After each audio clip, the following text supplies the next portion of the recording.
most common clinical patterns that I see with patients and that I've experienced a long time is what's called spleen Qi deficiency. Now, in this video, I thought I would talk about it a little bit more, including what ancient doctors and ancient books mentioned about this pattern, as well as foods that are good for it and foods that are bad for it.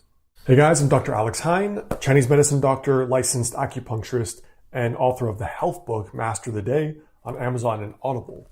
Now, below this video, I've included a free download, which is on 4 daily rituals that can possibly help you add years to your life with traditional Chinese medicine. You can check it out right below the video.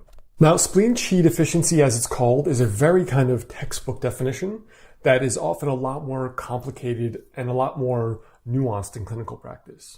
But in this video, I thought I would share some general recommendations because they do come up quite a lot, and a lot of people fit this picture, especially in this generation, which seems to be the digestive problem epidemic. So let's first look at 2 quotes and references on specifically what affects the spleen and what affects the certain organs and what kind of pathological factors they're most susceptible to. Now, this first reference in the Huangdi Neijing says that use bitter to drain it and use sweet to strengthen it. Now, the second passage is all about really the pathological factors that certain organs, let's just say, dislike or they hate or they're sensitive to. So it says the heart loathes or hates heat, the lung hates cold, the liver hates wind, the spleen hates dampness, the kidney hates dryness. This is talking about the 5 organs and the things that I like to think of them as susceptibilities, right? Tendencies, susceptibilities, or weaknesses. So it said that the spleen loathes or hates dampness. That is considered the main pathological tendency that the spleen has from a Chinese medicine perspective. Now let's talk about what specifically the clinical manifestations or the presentation of spleen Qi deficiency usually is. So these are 6 very, very, very general characteristics, and in practice, it's often a lot more complicated and there are other patterns layered on. Now the first one is typically that the appetite is generally on the lower side and people are prone to getting a food baby, so bloating with meals.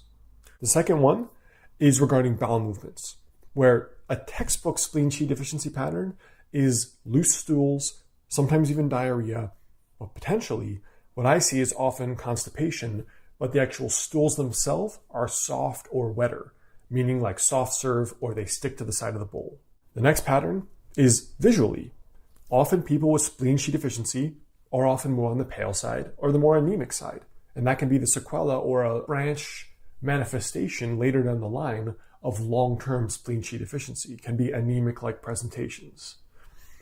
The fourth is that these people often have food allergies or they have food sensitivities.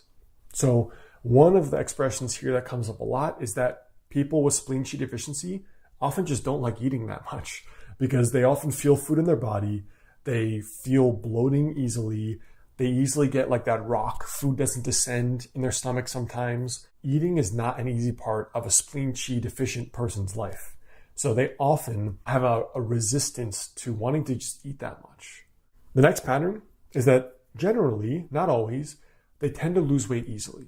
So one thing I see is that more of the textbook pattern is that people can be thin and can be prone to low appetite, kind of what you think of as a very anemic presentation. And when under stress, sometimes these people fit the pattern of they just lose weight without even realizing it.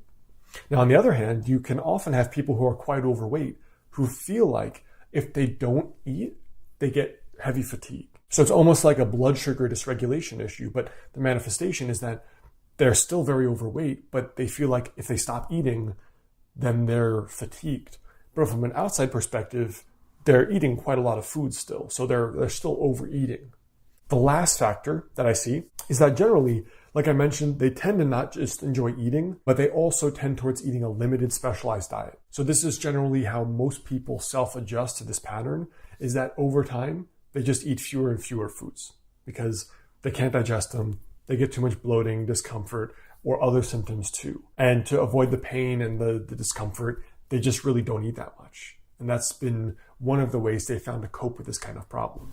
So now let's talk about 4 pathological factors related to the spleen. The first is basically a factor that really impacts the digestion is what you might consider directly dampness causing foods. Because remember, dampness is the king pathological factor that the spleen is susceptible to. So directly dampness causing foods can be oils, dairy, cold and raw foods like salads or people who are on raw vegan diets, beer, fruit juice, and sugar. Now, for a lot of these people, especially the ones getting a lot of phlegm in their throat where they're like always clearing their throat, it's usually easy to observe.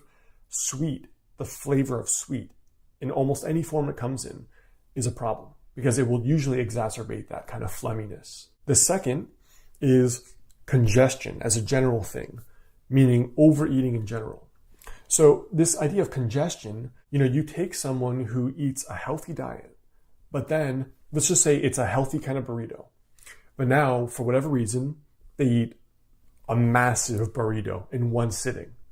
And even though it's healthy food, because they've introduced this massive log, spleen qi deficiency means the person generally has weak digestion. They cannot eat a lot of food. They cannot eat a lot of strong spices. So they eat this huge burrito, and then for hours after, they're like,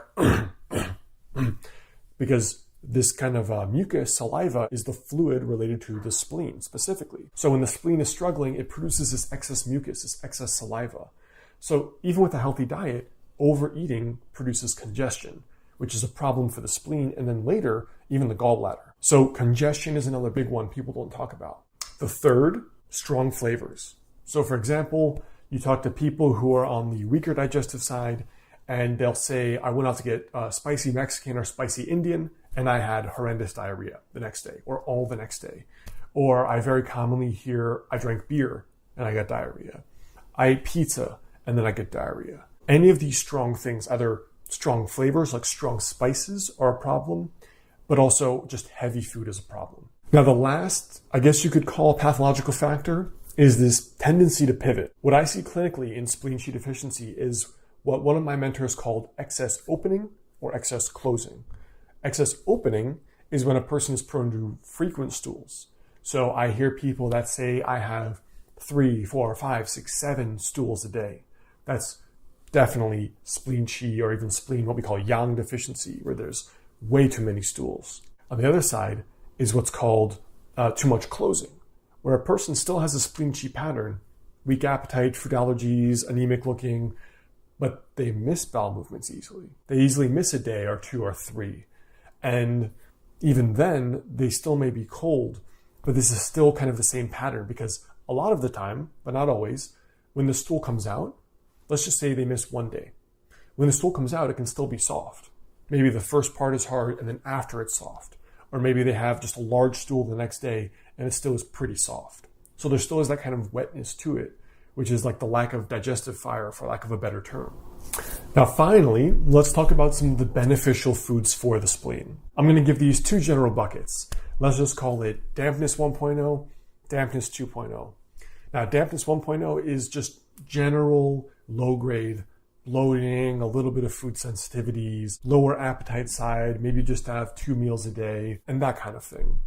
So for general dampness 1.0, not super severe, just a tendency you have, I would say good general foods are rice, easy to digest grains, root vegetables, meats, cooked vegetables, and warming spices like ginger, cardamom, and pepper. Now, in its more severe state, I call it dampness 2.0 because it's like dampness on steroids, where the person's having just severe bloating to the point of shortness of breath, or severe food allergies where they really cannot eat much without getting headaches, insomnia, crushing fatigue. They often say things like, I got glutened, and then they're off for a few days. The most severe being really severe ulcerative colitis, where people are having like white rice and boiled chicken, and that's it.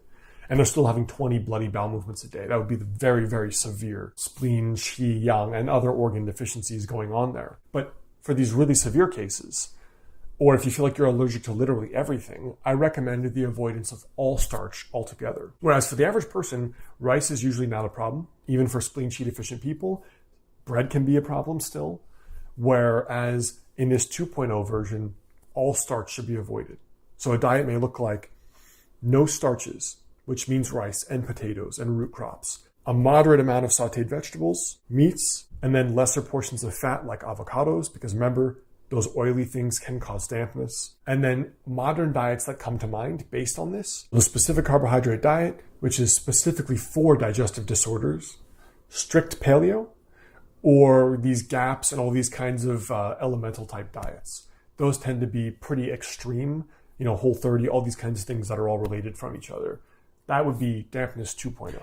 So I hope this gives some insight into what spleen Qi deficiency is. Obviously, we could do 10 more videos on these and the various manifestations. Is there reflux with it?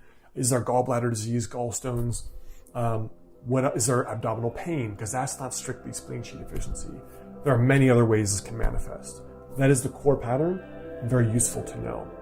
Now, if you'd like to become a patient of mine locally or online via telemedicine, there's a link below to my clinic contact where you can get a hold of me to book an appointment. And before you go, I have 2 related videos on the topic here.